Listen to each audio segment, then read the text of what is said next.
Good morning, my brothers and sisters. Welcome to episode 16 in the book of Romans. We're in the last couple of lines of Romans chapter 3. I'm going to title today, Loving a Law That You Cannot Do.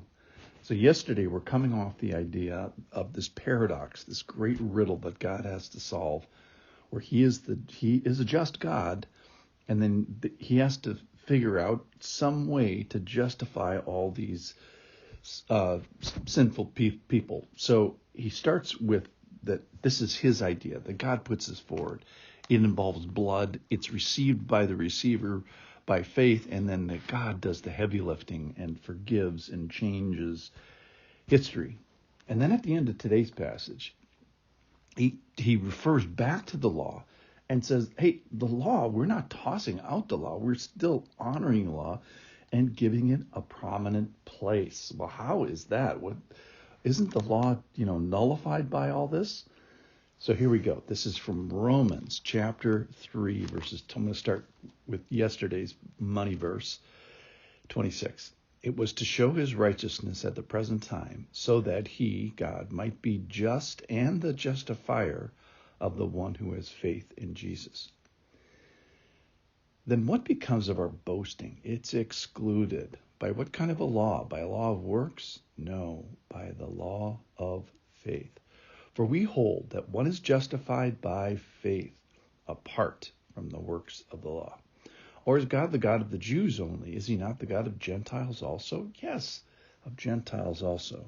Since God is one, who will justify the circumcised by faith and the uncircumcised through faith. Do we then overthrow the law by this faith? By no means. On the contrary, we uphold the law. So the curious part of this passage for me was, do we then overthrow the law by this faith? By no means. On the contrary, we uphold the law. That is, the law is honored. It's elevated. The person, Paul here, is saying we should be grateful for the law. Let's recognize and appreciate the rules of the Bible. But here's what the Bible does. So here's what the law does, It removes any doubt that you're making it by your actions, that you're earning your way to God by your action. The law says, hey, go ahead and try.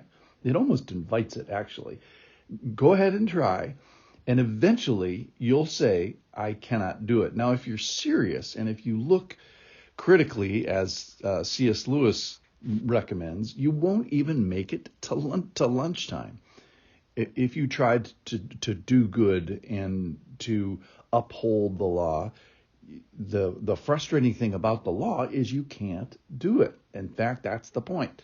So, in fact, lots of scripture, the Bible, Old Testament says, so the good news in the Old Testament is there's this God who wants to have a relationship with his people. So that's just fantastic.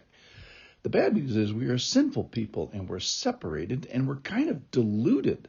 So we think we're not that, bad, and we think that we're, going to be able to do it, that I'm okay and that we can do it. Now, but the law says it is not attainable to have this relationship with God that we're trying to do by the Bible, by the rules of the Old Testament, by the law. It is not attainable this way. This is the way I think about it. So imagine this jungle path, and it's all overgrown. You can only kind of stay on the path because of the overgrown. And then every 10 feet or so, there's this sign. And the sign says, you cannot make it this way. And then 10 feet down the path, there's another sign that says, you cannot make it this way.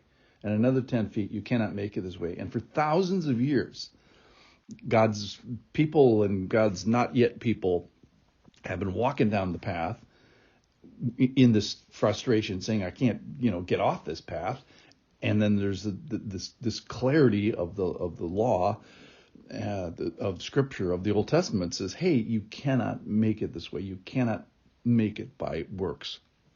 And all the path does is say, hey, you're on the wrong path. But it does say this too. It says, be ready. It gets you ready for the one day where there's this exit ramp to the path. And it says, hey, this exit ramp is not by works. It's by faith. So in that way, the law does exactly what it's supposed to do. So that when there's an exit ramp, and then the sign on the exit ramp says, the way, the truth, and the life, parentheses, by faith, that you are ready for it. So one day when that exit ramp appears, not by works, but by faith, we can say about the law and all those signposts of the law, that the law did exactly what it was supposed to do. It imprisoned us. It pointed out our transgression. It points out our futility. And in a sense, the law brings death. It brings frustration. It brings conviction of sin. And Scripture imprisons everything under sin.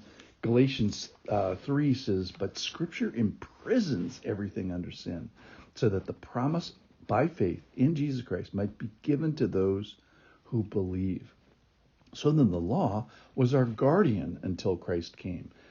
So that means tutor, teacher, and it's those signposts saying, hey, you can't make it this way. So Scripture, the law, imprisons everything under sin. It holds you captive until a new path is available. And that's where God says, hey, I'm a just God, but I've also made a justifier. I'm also the justifier by faith. So this is where I get loving a law that we can't do. The law is supposed to frustrate us and reveal God's perfection. Secondly, it's supposed to instruct me into my futility by trying to to do the law and make it this way. And finally, when faith comes, when there's an appropriate object of our faith, which is Jesus, it points me to that faith. So it points me to Jesus.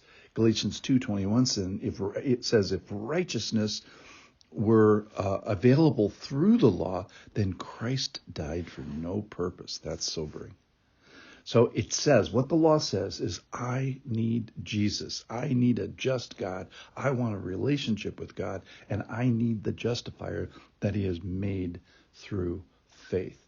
So in that way, as God solves this paradox and finally gives us an exit ramp to this path that people seeking him have been doing wrong for thousands of years, which is, I'm doing it by being a nice person and doing it by fulfilling the law, which nobody can do, that it gets us ready so that when there's a new way, the way, truth, and the life that's achieved by faith, we are like, yes, that's the path I want to go. So in that way, I think Scripture gets us ready, and in that way, we can love a law that we cannot do.